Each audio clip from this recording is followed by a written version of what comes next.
important to remember that these things cost you $60. Games are art, except when they're not. Donation goes to Poor Texas Choice and or Werewolf Lawyers. Both excellent decisions. We have $5 from Cole Cowley. I've been sick in bed all day, and this block helped me cheer me up a lot. Thanks for everything. Money goes towards that Sonic DX Director's Cut. Excuse me there. We have $10 from the Fragile. Shoutouts to all the cats in the world. I'll agree to that. $5 from Sylv. Who is this amazing announcer who always gets stuck with the awful block? Oh, Sylv. Oh, go on. No, please, go on. Flattery will get you everywhere.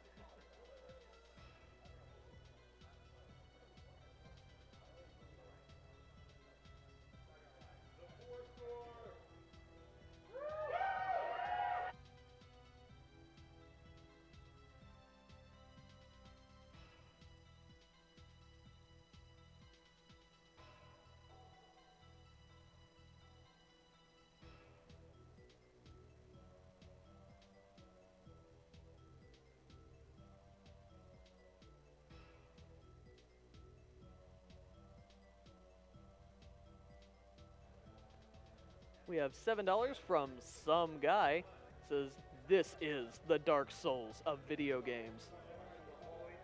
And with that, we have an interview with Darkman, LackAttack, and Authorblues. So we're going to be turning it over to them. Stay tuned. All right. Welcome back to Awesome Games Dunkirk 2017. I am Darkman, and with me here we have two special guests. LackAttack24, he is going to be running Big Nose the Caveman coming up soon.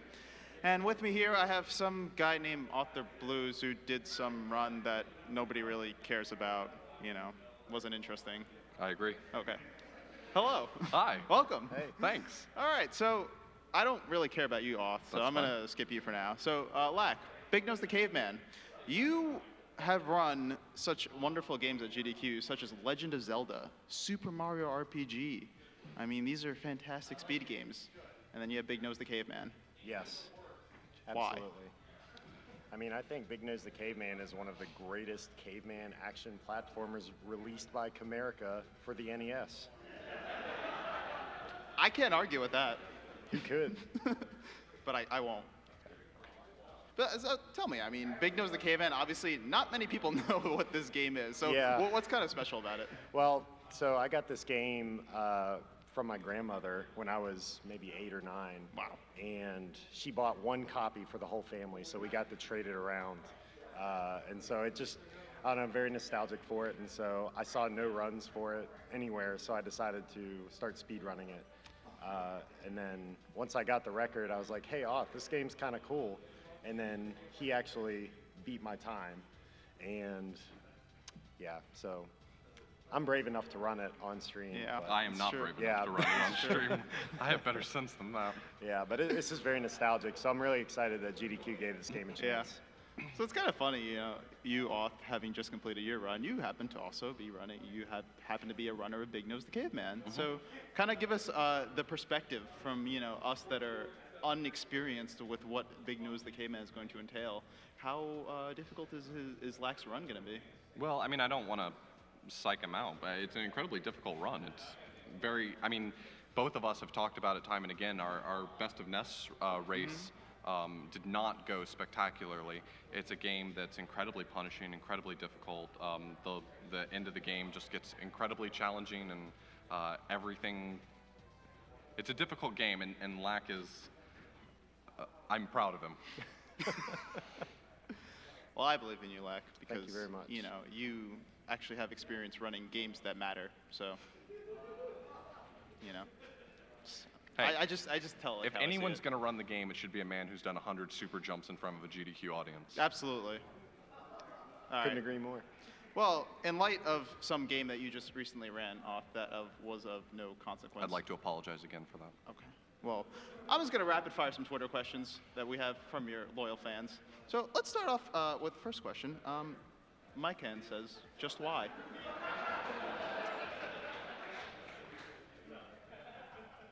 I'm sorry. Okay. All right. Let's see what else we got.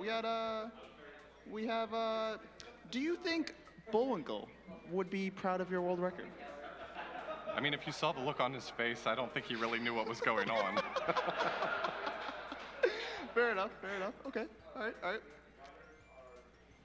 Maybe a more serious question. What gave you the craziest idea to run these games, and what are your approaches to speedrunning them off? I have a tendency to run games that other people have the good sense not to, and I enjoy the laughs that they give me, the absurdity of them, and frankly, the what faces in my chat. And my approach to speedrunning them is the same as you would with any other game. I actually, despite all available evidence, take a lot of those games really seriously, and I tend to watch TASs for them. I study other runs and routes that have been done by runners before me. I take it seriously, which is probably not one of my better decisions. Let's just clarify that. He takes Rocky and Bullwinkle seriously. Yeah, don't trust my judgment. No. All right, let's see what else do we have here. How do you feel inside every time you turn on Rocky and Bullwinkle? Abject sorrow. Okay. Fair enough. The world gets a little bit darker every time my SNES goes on. All right, Lack, this question's for you. All right, ready? I'm ready. Hardest hitting question. When you break out the console to play Ricky and Bullwinkle or Caveman would be in your instance, to show your family what you do, how'd that go? Oh, it go well. Good. Excellent. All right.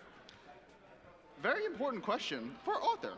When will you dazzle GDQ audiences with The Hobbit for the Nintendo GameCube? Yo, shoutouts to the Hobbit community.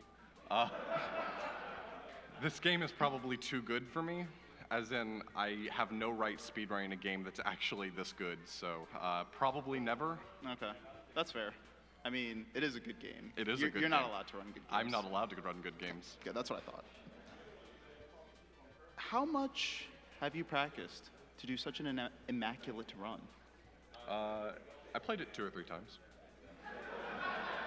That's probably more than enough. Yeah. That's more than anyone should ever Yeah. play that game. All right, another hard-hitting question. Out of any given game, you could dedicate hours of your life to speedrun. Why is Rocky and Bullwinkle the greatest ever? Man, these questions are tough. I wasn't expecting a grill session over here. I'm sorry that I played Rocky and Bullwinkle. I'm sorry that I devoted so much time to this. And if I could take it back, I would. Well, you have to live with your decisions, Auth. Unfortunately. All right. Oh, this one's for you, Lack. You ready? Oh, I'm ready. All right. The name, hold on. Oh, come on, there we go. All right. The name Big Nose the Caveman is definitely a fence, but I can't figure out why. Any ideas? Probably Caveman the Big Nose.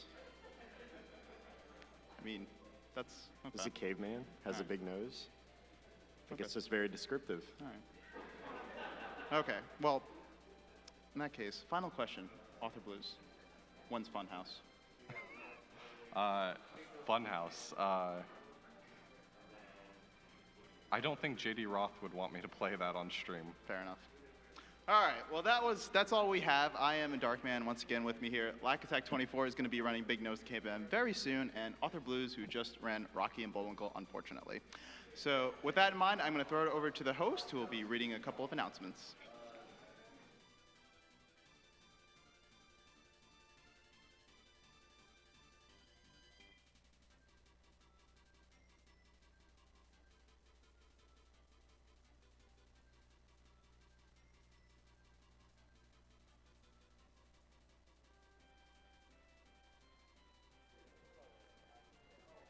We have $20 from Zin Chalk. 1, 2, Freddy's coming for killing the animals! And with that, we're going to run a couple of ads, but we will be right back.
we have $250 from Incoherent.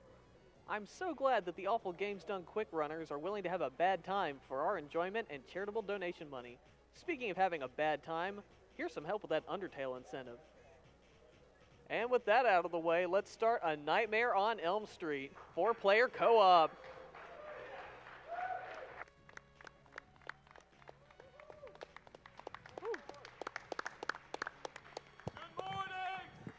Welcome, everybody. This is A Nightmare on Elm Street 4-player co-op. Also known as, and you will see it very soon, Dude, Where Are My Frames? You're going to see a lot of frame lag in this game, just a warning. Yep. And so we are going to kick it off. You guys ready? All right. All right. 3, 2, 1, One. go. Go. All right, so we're starting off already here with some good RNG because the beginning of this game is based entirely randomly. There are 3 houses we have to go into. It's a matter of which one's unlocked randomly. This is the one they want to see to start with. Yes, and they've obviously gotten into the first house already, so there's a good chance that they will get the 1, 2, 3 house pattern.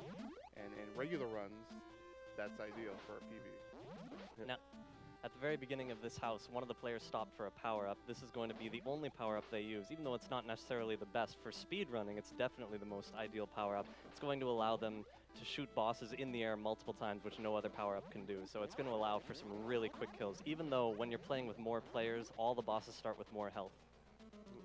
Yeah, absolutely. And the thing you'll notice is in the middle of the screen there is a counter. And that is it's the bone counter. You're basically collecting up all the bones because in order to kill Freddy, you have to burn all the bones.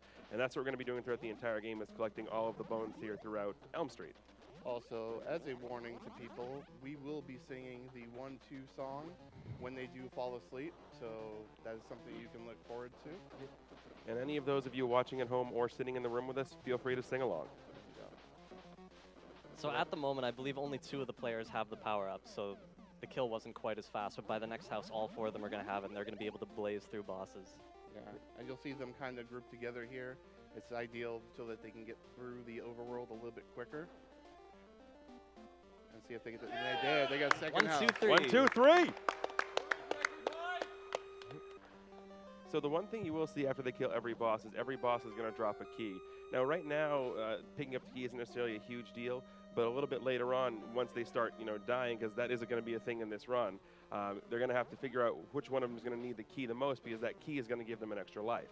Yes, and they are allowed 2 other continues. They get 6 lives with each continue. So after 2 continues, if they die, that's it. Game over for that person. Yep. And the other thing to keep in mind, there is no sort of life bar here in this game. What you see underneath all of their names, that is the sleep bar. And nice job on that lag jump, guys. Yes. Basically, when that bar runs out, they fall asleep and we have to sing. And the sleep meter will fall by getting hit, by not moving. The game will decide if it goes down. It's just how awesome this game is. So with 4 players, it's a delicate balance between extra lag caused by all the sprites and the ability to cover. You see most of the houses have this layout where there are bones near the top and bones near the bottom. They're going to be able to split up and coordinate their collection process. Yeah. One of the best things about doing that is unless you're on a boss screen here, once you collect the last bone, only one person has to go to the next screen transition, and all 4 of them will make it. Yeah, and you'll see some interesting jumps here. Trying to get through some of these sections. This is the ultra quick Freddy head. You'll see how quickly he's moving. Yeah, that's yeah, and there goes that boss.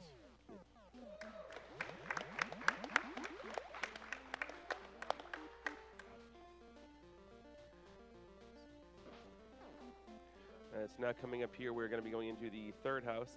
After we get through the first 3 houses, then things are going to get a little more interesting here on Elm Street, but we'll wait a little bit when we discuss those. Yeah, we'll make our way to the junkyard after this house. Yep.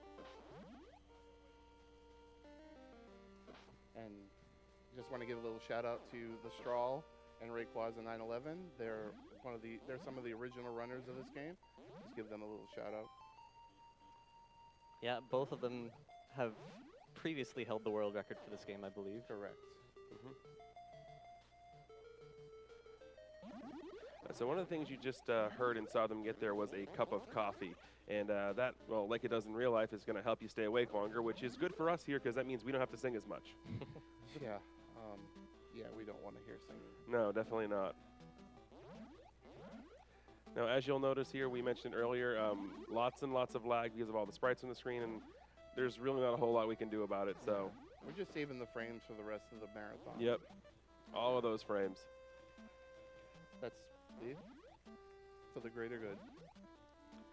So the next boss coming up in this level is a giant hand, and he's really the first boss that has a lot of RNG in terms of how he moves. The players are going to have to gauge how high it jumps and how fast it moves, and gauge its pattern in order to get the quickest possible kill. But again, with the 4 of them with their power-up being able to shoot multiple times in the air, it should make for a very quick kill.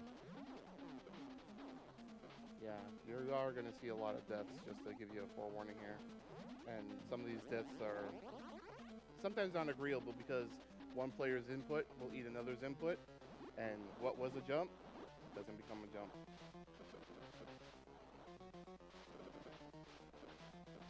Now, the one thing I want to know is, how do these basements get built like this on Elm Street? I mean... Independent contractors. Definitely. All right, so now we are done with the 3 houses, and we're going to continue on down Elm Street. We're going to pass a couple of things. We're going to be coming back to them later. Yep, backtracking. But now we're going to go to the junkyard. Why we have to go to a junkyard? Nintendo logic. Yeah. Yeah, for whatever reason, the first 3 houses are random in terms of the order in which you can enter them, and the last 4 you have to enter from right to left. So they're going to go all the way to the right for the 4th location and proceed to the left afterwards. Yep. And I'm sure everybody remembers these scenes from the original Nightmare movie. Giant rats walking through the streets and bats flying around. Very And epic scenes. And the Yeah. boulders falling everywhere. It's my favorite. I rewind yeah. it all the time and watch it. And don't forget the bone spires coming out of the ground randomly. You gotta remember those. No, I don't remember that part.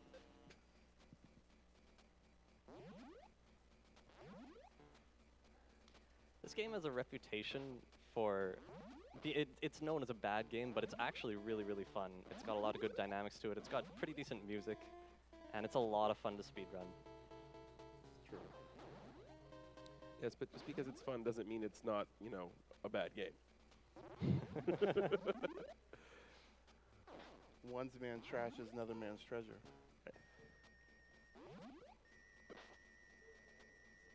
Here you go, your lag frame lag again. And random stereotypical zombies in a junkyard. Yeah, and cars piled on top of each other, missing the tires.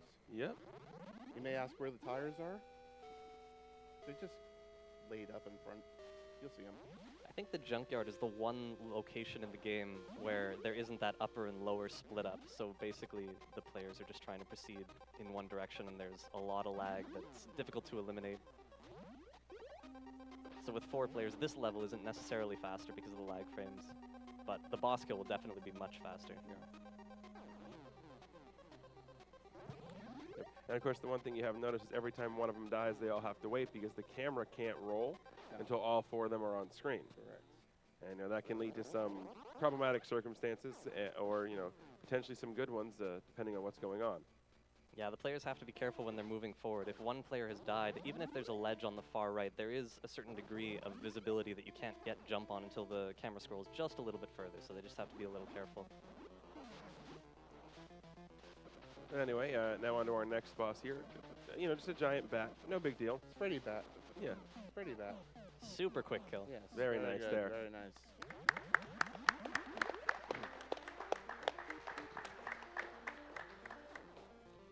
So the next trip will be to the lovely floating cemetery. Don't know who decided to build a cemetery on a lake, but I mean, yeah.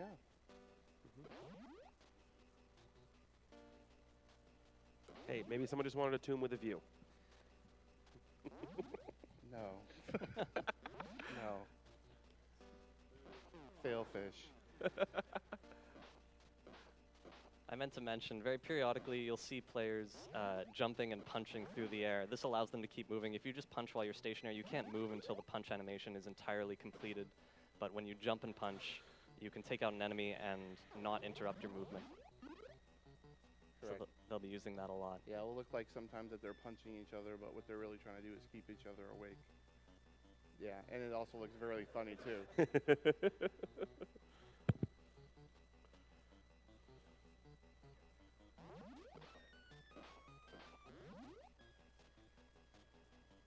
Yeah, some of these jumps are not fun.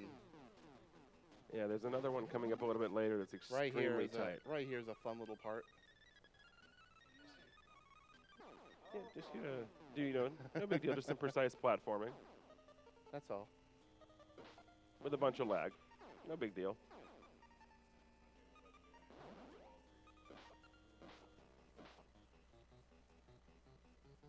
Nice, there we go. That's a little bubble jump.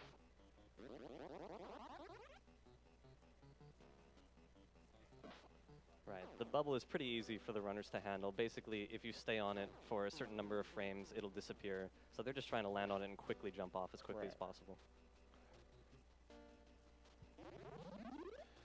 And here we are coming to the boss of a cemetery, and what more appropriate boss for cemetery than a ghost?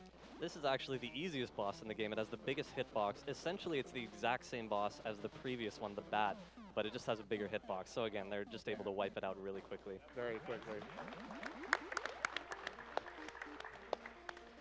Yeah, so coming up next on our scenic tour of Elm Street, probably its most famous location, we are going to go into Freddy's house. How fun.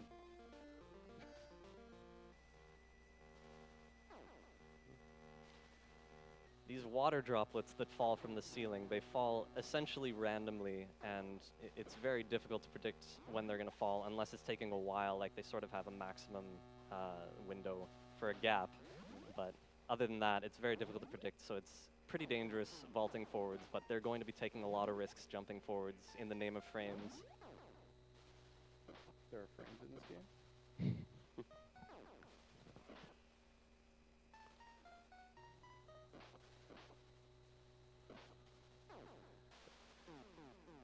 So again, this is, we're back to that split level we were talking about in all the houses here. And you are going to see that definitely come into play because there's going to be a couple of very, very tight jumps coming up that I believe only one of our players is going to be going down and do while the rest stay up top.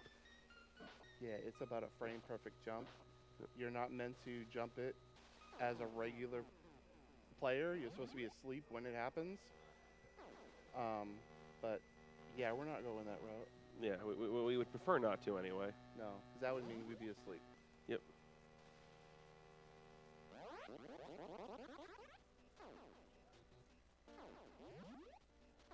Never realized how dangerous water is. This corridor is one of the best areas to do the jump and punches as they keep moving forwards. And it even works on the lower bats. They can jump and punch and it will hit the lower bats as they advance forward. We are dangerously close to Falling asleep and here. singing, yep. Stay awake, Cantaloupe. Here we go. All right, so when you're asleep, you're able to use the power-ups you use against the bosses. That's the good news. The bad news is the enemies they tend to be a little different in certain ways. Some of them have like an extra hit. So I believe we have a job to do now, guys. Are ready? 1, 2, Freddy's coming for you. 3, 4, better lock the door. 5, 6, grab your crucifix. 7, 8, stay up late. 9, 10, never sleep again. We'll be here all week, guys. Yep, please.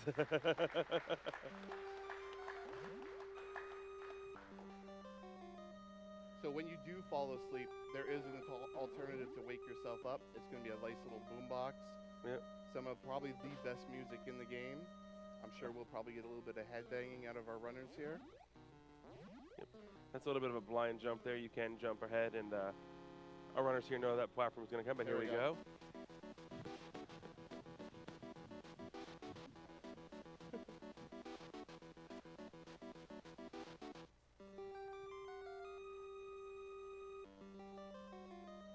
Yeah, because this is a serious game, right? Oh yeah, of course. Yeah, Totally yeah. serious. 100% serious here. Yeah, I know.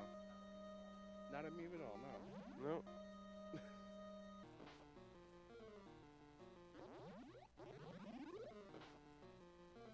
Having a fight up there. So the one thing you might have noticed is most of the areas were split up into 2 or 3. Freddy's house is going to give us 4. So we're going to start at one end of his house. Apparently he took out half the door, so in order to get to the other side, we had to go through the basement, up around, and now we're going to end up in the attic. And it's pretty funny that this house is so big. It looks a lot smaller on the outside. Yeah. And this is another moment where multiple players have an advantage. They only Yep. need one player to go below and collect the Yeah. bones. You'll see them running into the barrier. They take no damage with that. So if it were just one player alone, you'd have to go to the bottom left and then loop all the way back around by yourself to the staircase. Thank you for grabbing that coffee so I don't have to sing again.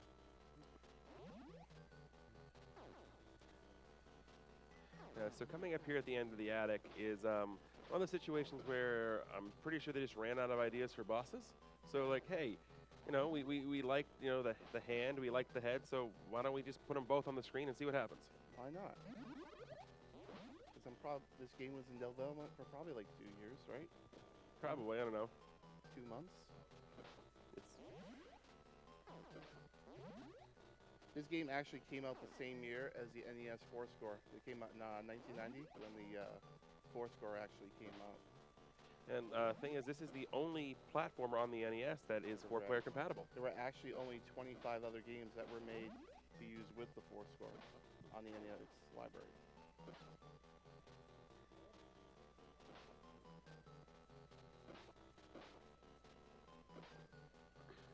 There's a lot of joy in punching bats. Yep. So yeah, as you can see, a lot of this run is just movement optimization and punching enemies and killing them. But now we're just throwing lots and lots of javelins.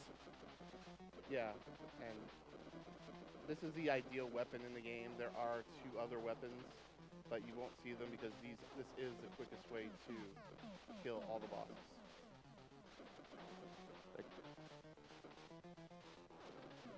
Ooh, There we go. There we go.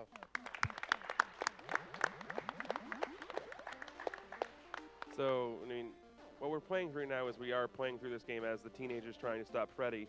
And this is technically a nightmare, and there's no bigger nightmare for teenagers than having to go to school on a Saturday. And that fitting is the very last stage of the game.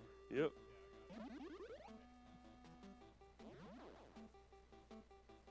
This is a kind of a difficult jump here. Yeah, it's pretty funny looking up there. Oh, yeah. Yeah. And this is the section of the game where we'll see one player go to the bottom and make this very perfect jump twice. There's one. It's frame And- perfect. Oh, almost.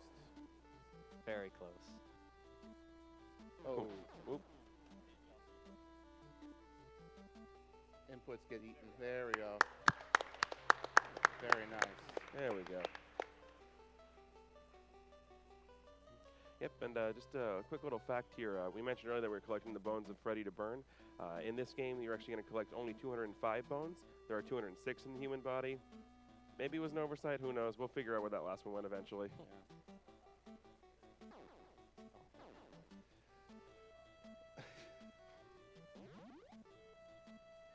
Yeah, and don't know who piled all the lockers on top of each other in the high school, but Yeah, it's a very odd design.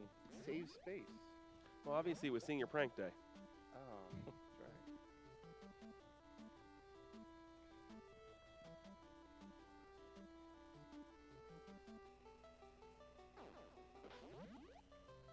Grab that bone right there. There we go. There's a lot of violence going on up there. Yeah. Get one more bone on the right. Good. Oh, Oh, we no. need to do it again. Ready? Ready, everyone? All right. 1, 2, Freddy's coming for you. 3, 4, better lock the door. 5, 6, grab your crucifix. 7, 8, never stay up late. 9, 10, never sleep again.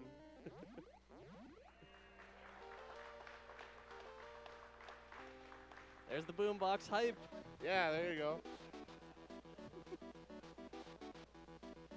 Nice.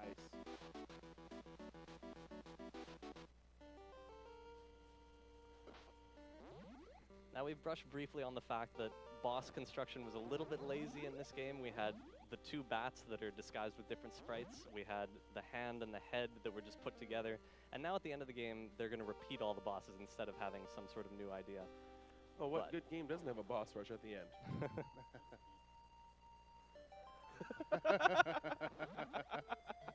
Remember, it's helping keep them awake. That's the only reason we're doing it. It literally is. Yep. Yeah, so I think now would be a good time. Speaking of that boss rush, we're going to try and set something up here. There is a way to skip almost all of the bosses in that boss rush.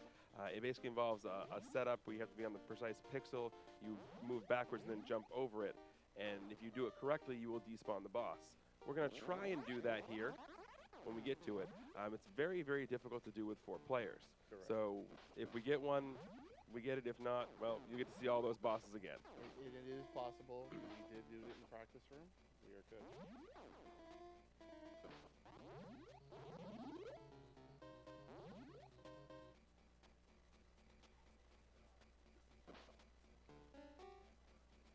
This little section is fun. You can lose a lot of lives in this section. Yep. You'll see right down there, that's the end down there, but obviously we have 8 more bones to get, so we can't go there yet. So they can forget about the bones on the left for now because they're going to be heading back there when they head towards that barrier.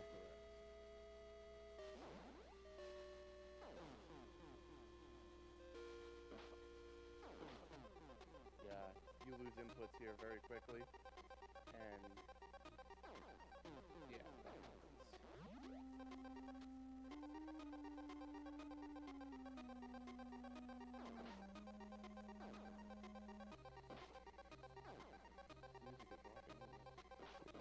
All right, so we got this last bone to pick up here, and now we're going to make our way all the way back to where we saw those final 2. And that's going to drop us, well, not Well, there. they but- dropped, Yeah, but that's not what we're yeah, talking about. But yeah, yeah. yeah. Then we're going to drop into the final boss rush gauntlet. No, no. Good, he has to continue, so we're good. Yep.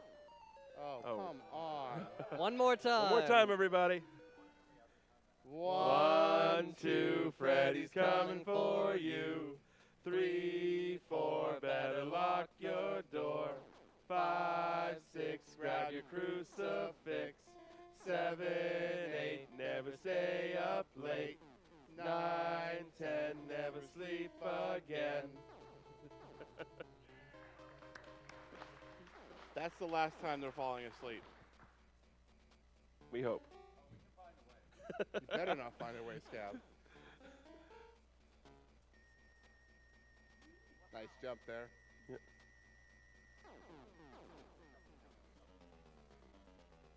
All right, so this is the last little corridor before they get to the boss section. And they will have to fight the first boss Yeah. because he spawns immediately when they Yep. enter the bottom floor. But the rest they all have a chance to skip before Freddy. Correct. Excuse me, Freddy TM. Freddy TM. TM, because you're not allowed to use the word Freddy outside of this video game. So what you're going to see is one of them is going to line up on the pixel where the boss spawns. And then the other 3 are going to line up exactly on top of that same sprite. So we got 1, we got 2, we got 3, we got 4, and they're going to walk back, and hopefully we can get the skip. No, Oh, No. not that okay. one. Not on that. No, we still get some more tries, though. Still have a try. Yeah, the Freddy head doesn't really stand a chance against 4 javelins. Alright, let's try this again.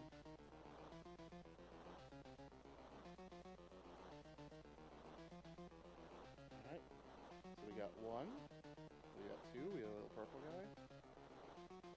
Alright, 3, 4. There we got it! Yeah!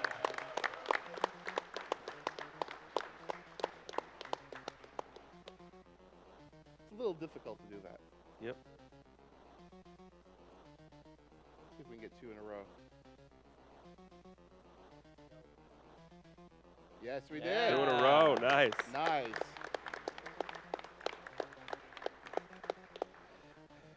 Now you can do this skip with Freddy, but by doing that you soft lock the game and can't actually complete it. Yeah, you'll just have 4 teenagers standing around the furnace cooking marshmallows. Oh, we didn't get that one. So you got the little spooky ghost boss, which is gone now. Yep. One more chance. It's especially difficult because the last player to line up with everybody else cannot advance too far. If they advance even 1 pixel past, the trick won't work. And this is the boss section that you'd like to skip the most because it's the head and hand combination. Yep.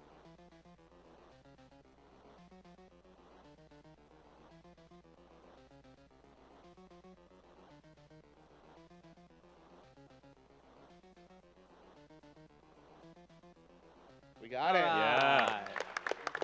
That's the one you wanted to get. All right, so let's take care of Freddy. Here comes Freddy. The final boss. TM. The time will be once Freddy walks off the screen. Yep.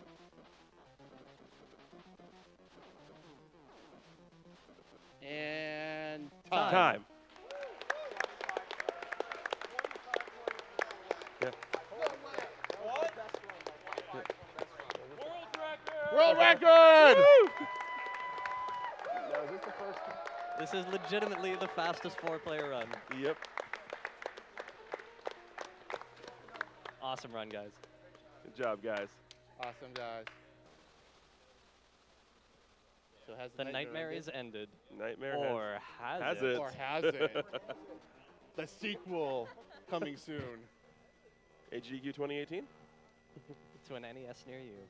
They, I think that's it. Yeah. Thank you guys for having us. Thank We you guys very appreciate it. much. Thank you very much.